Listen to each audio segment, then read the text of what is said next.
تندوف جزائرية الصحراء الشرقية مغربية وهذا هو السبب. أقسم برب الكعبة غير نضربوا والله غير نبعثوا بدون ملك موت يطلع للسماء بدون ملك موت. أنا لو كنت جيت لهذا أنا أرفض الظهور في القنوات الفضائية في الحصص المباشرة بسبب هذا المواقف.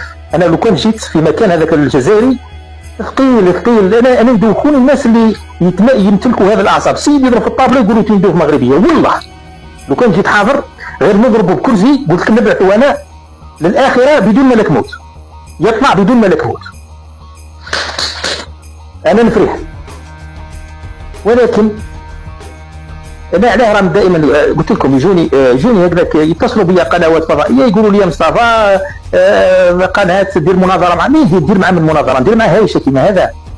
ندير مع بهيم كيما هذا؟ ما بهيم كيما هذا الرد الوحيد اللائق يضرب لك الطابله في وجهك ويقول لك تندوف مغربيه. انا هذه اقسم بالله العظيم غير اتبول عليه انا المباشر. اولا لانه ما احترمش اسلوب الحوار واسلوب النقاش. ما راهوش الجزائري اللي تضرب في وجهه الطابله.